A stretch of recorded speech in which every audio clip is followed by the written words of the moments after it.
Hi, and welcome back to my channel.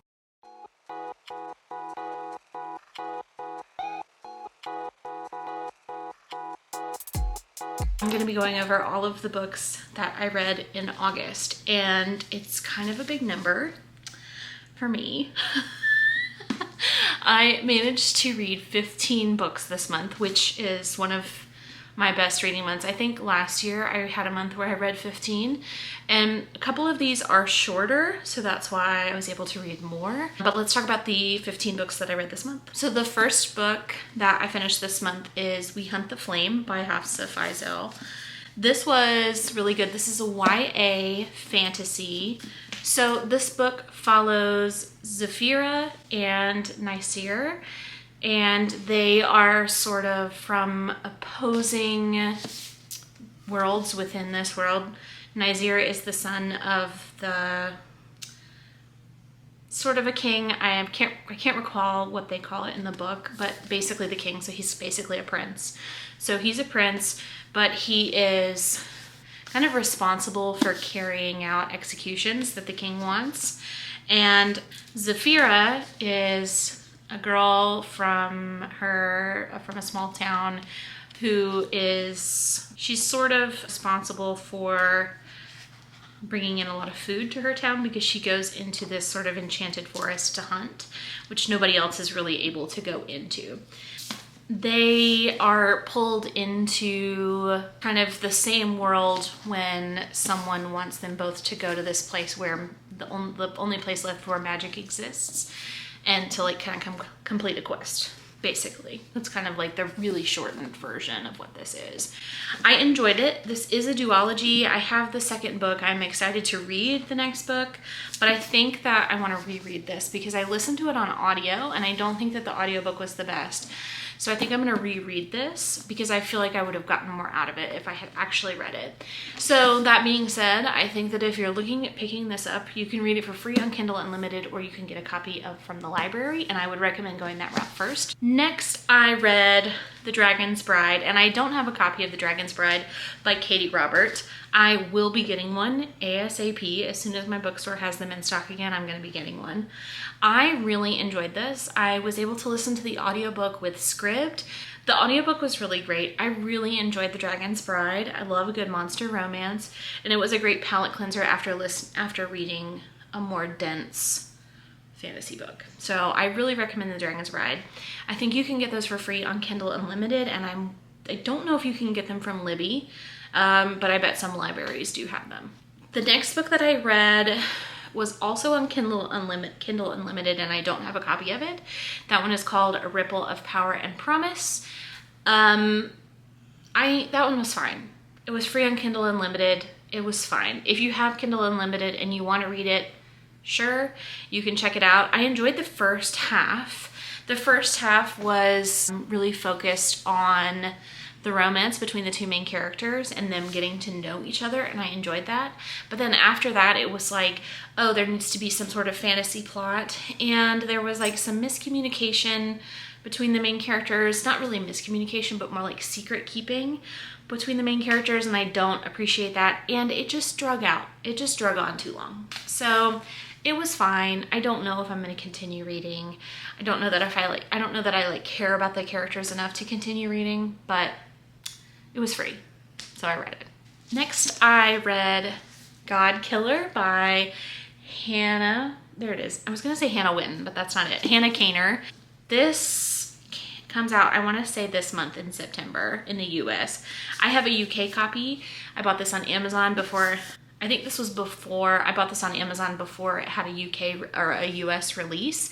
So I have a UK edition, but I think the US edition is going to look exactly the same. This was excellent. I really enjoyed this. This had really, I think it had pretty good disability rep. It has really cool end papers also. Great artwork. This was a really great book. It was kind of short, which it did what it needed to do. It was a little slow to start, but once it got going, it really got going. So in this book, you're following Kissin, who is a god killer. A god can kind of pop up anywhere, and Kissin and the gods have been outlawed, like worshiping the gods is outlawed. So Kissin is responsible for going around and killing gods. She meets Inara, who is a young girl who just so happens to, for some reason, be bonded to a god named Skidisith, which I don't know if that's how you pronounce it, but the shortened version is Skedi, and so I've been calling him Skedi. So Inara is sort of bonded to this god, and she doesn't know why. The god doesn't know why, and they go to Kissin for help. Inara's family gets unalived at the very beginning, and so Inara is then sort of stuck with Kissin.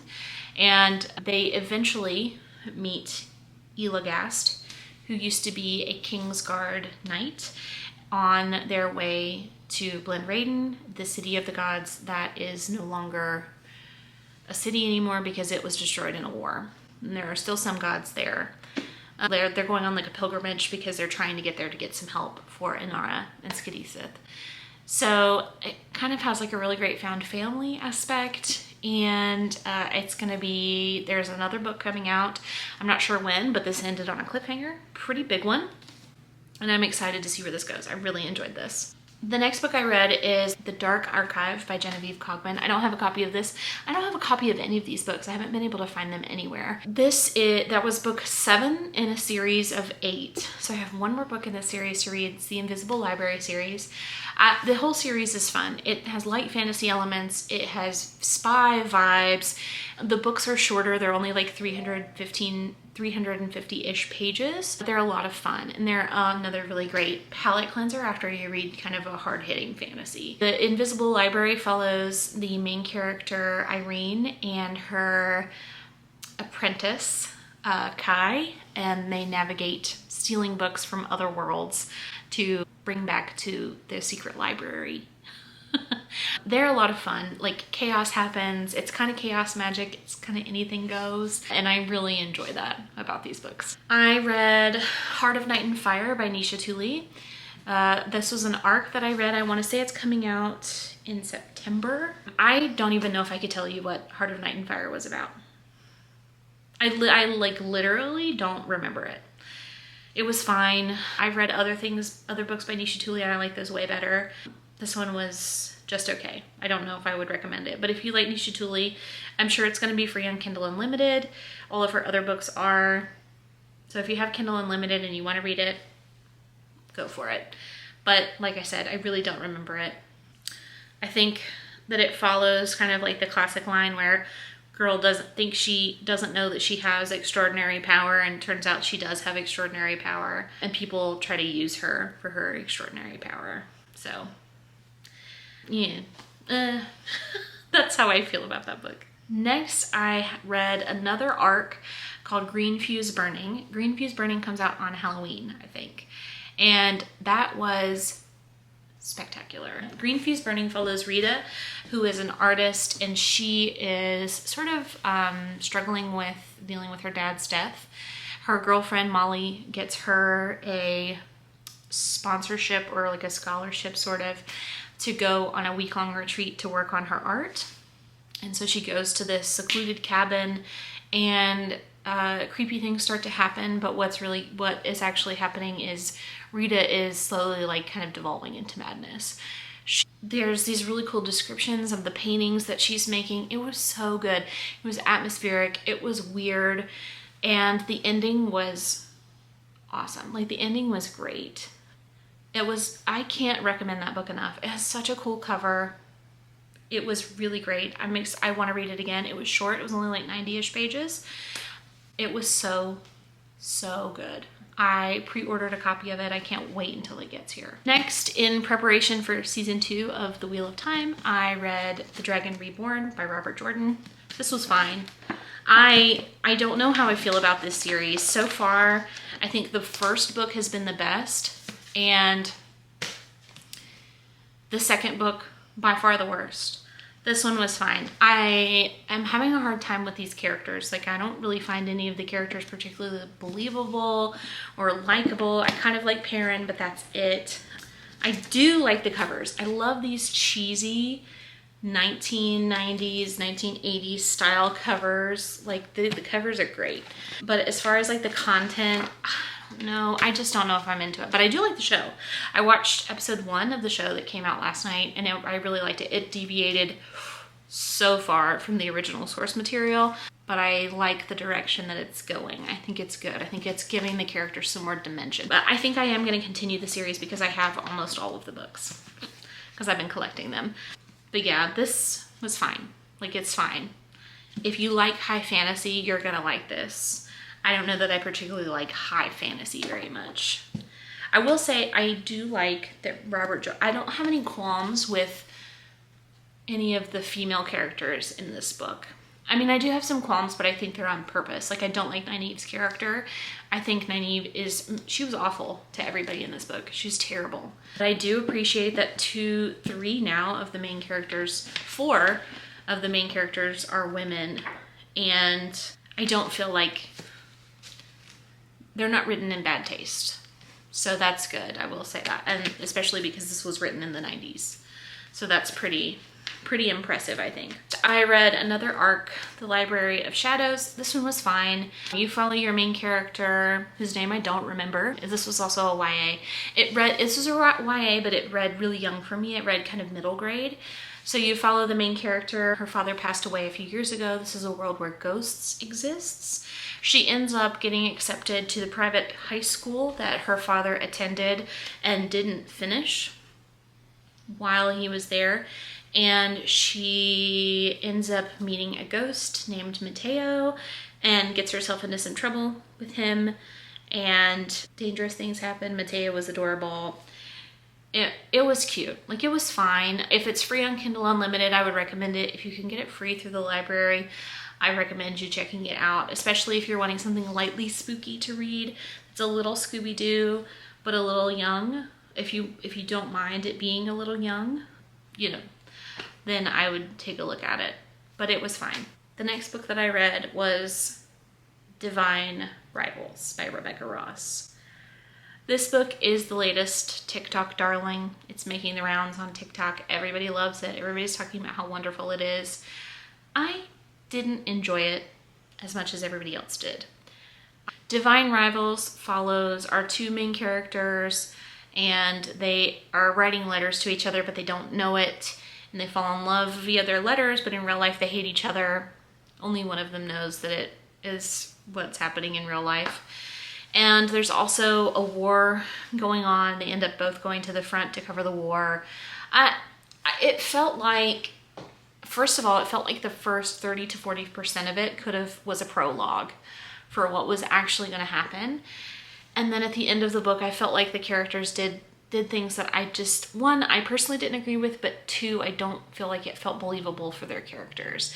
And it felt like just a way to separate them. I read A River Enchanted by Rebecca Ross earlier this year, and I felt the same way. It was slow, it was fine, and then the characters, meet, fall in love or whatever, and then there was miscommunication, and this felt similar. I don't like miscommunication, and it felt like just a way to separate them so that there could be another book. And I felt like the focus on Roman and Kit? Was that their names? Anyways, the focus on the 2 main characters was great, but then it was, again, like it is with a lot of fantasy romances where there's this lovely romance happening, and then it's like, oh, right, there's a war with gods. Well, I don't know, we didn't find out hardly anything about the gods or why the war is happening, and all of that felt like an aftermath. I feel like if Rebecca Ross wants to write a romance, she should pick one and not try to do both. And I kind of feel that way about a lot of fantasy romances. Like, I want the fantasy and the romance to be equal. Like, I want there to be a good fantasy plot and a good romance plot. And if you know of any books that do that, please tell me, because I haven't been able to find one yet. So Divine Rivals was fine. Like, it was fine. I don't care really to read the next book. I probably will, just because everybody is foaming at the mouth for it. But it was fine. It was not all that it was hyped up to be. Just like I don't think that if I read Fourth Wing now, I don't think Fourth Wing would be all that it was hyped up to be. Like, it's one of those things where the internet has hyped something up so far that there's no way that it could live up to the expectations. Of course, I kind of knew going into this that Rebecca Ross probably isn't really for me, but I read it anyways, and it was fine. I enjoyed it. It was easy to read. So there's that. Okay, this one was kind of a standout for me this month. I read All the Women in My Brain and Other Concerns by Betty Gilpin. This is a memoir. Betty Gilpin is an actress. She is one of the main actresses in the Netflix series Glow. I am annotating this. I'm using my fancy book darts on this. This was so good. If you enjoyed the Barbie movie and the themes around the Barbie movie, you'll like this book. And this was so easy to read. Betty Gilpin is hilarious. Reading this is what it feels like to be inside my brain sometimes. Like the way she talks about things. She's so funny, and it's just so poignant, and it's about her becoming an actress and like all of the things that goes along with being an actress. This was so good. The cover is awesome. This was great. I can't recommend this book enough. I think this is one of my favorites of the month. I read Silver Nitrate by Sylvia Moreno Garcia. You saw me read this in my latest reading vlog. I really enjoyed this. This is outside of my normal genre. I'm very much a fantasy girl, and so I'm wanting to read some stuff that's a little spooky. This was good. I don't really know. I don't have much to rate this again because, like I said, it's outside of my normal genre, but this follows Montserrat and Tristan as they meet a favorite director of horror films of theirs, and they help him finish an old movie that he had been working on. Things start to go very wrong. It's about occultists, it's about Nazis. This was good. This was a really good book. And I feel like it's a good book where at the time of reading it, I was like, yeah, this is good. But the more that I like think about it, it's like sticking with me. It's not going anywhere. It's not like some of the other books that I've read even this month where I'm like, I couldn't tell you what happened because it was fine and I don't really care. But this has stuck with me, and I think about it occasionally. This is a good book. And I know I've shown this off before, but a signed copy. I love a signed book. I don't know if anybody else gets all wacko about a signed book like I do, but I read The Cruel Prince. This is another TikTok darling. This book has been out since 2018, and people on TikTok eat this up. And I understand why. This is very good. This is a YA fantasy that follows Jude, who is a human girl who is taken to fairy, where there are fairies and other creatures. Her sort of stepfather murdered her parents, and he has the king's favor. Things happen. There's a lot of political intrigue.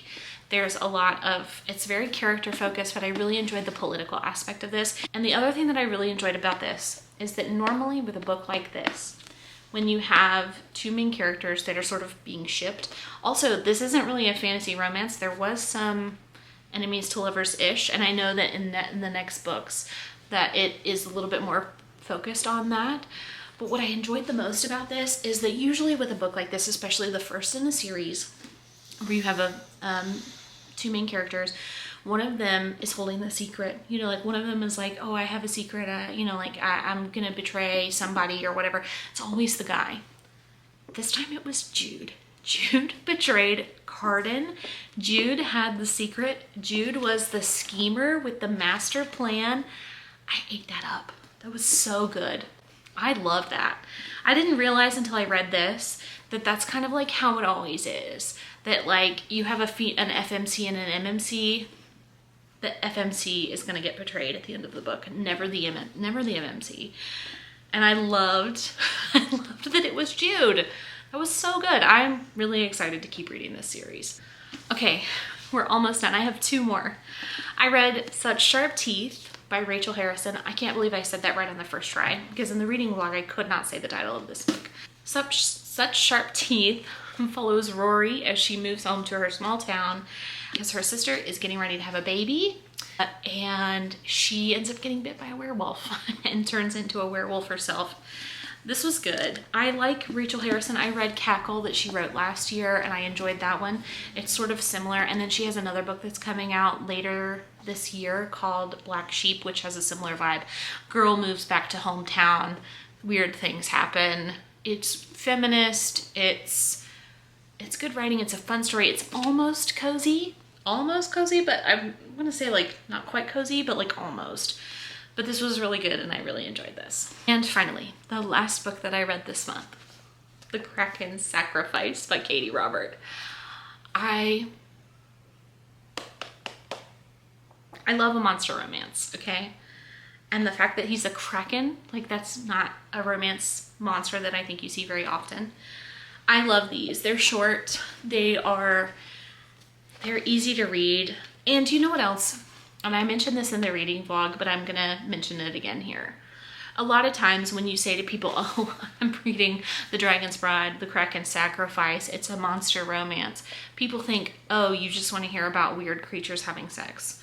That's not the case. There's only like 4 or 5 spice scenes in this, I think. And the rest of it is about the 2 main characters learning how to talk to each other and learning each other's quirks and learning how to be kind to themselves and to the other person and learning, it's so, like, they're so sweet.